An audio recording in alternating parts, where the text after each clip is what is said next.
Half time শেষে এক এক গোলে সমঝোতা আছে ব্রাজিল ভার্সেস মরক্কো। প্রথম গোলটা যে সময় 20 মিনিটে খেলা মরক্কো দে, এরপর পরেই 32 মিনিটে খেলা ভিনিসিয়াস জুনিয়রের গোল, মারাত্মক গোল। ভিনিসিয়াস জুনিয়রের গোলটা সেটা অসাধারণ হয়েছে, দেখার মতন একটা শট হয়েছে, যে দু তিনটা প্লেয়ারের কাইট করে টার্গেট কুনামুকা গোল, অসাধারণ গোল হয়েছে। কিন্তু ব্রাজিল যেভাবে খেলতেছে গোল খাইতে বেশিক্ষণ লাগতো না।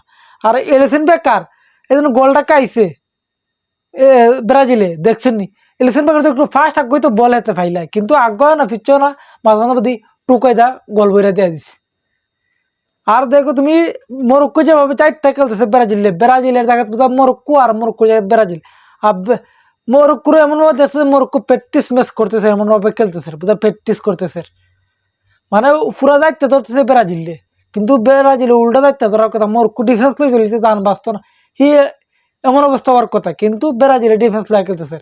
এইসব মাথায় ধরেন না ব্রাজিলে কেমনে ডিফেন্স লাই খেলতেছে। কিন্তু ভিনিসিয়াস জুনিয়রের গোলটা হয়েছে অসাধারণ।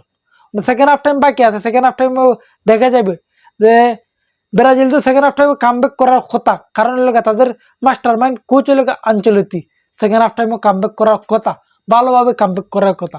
কিন্তু দেখা যাক সেকেন্ড হাফ টাইমে কে কতটুকু কামব্যাক করে। কিন্তু ভিনিসিয়াস জুনিয়র গোলের কথা বলতেই হয়, অসাধারণ একটা শটে গোল হয়েছে, অসাধারণ।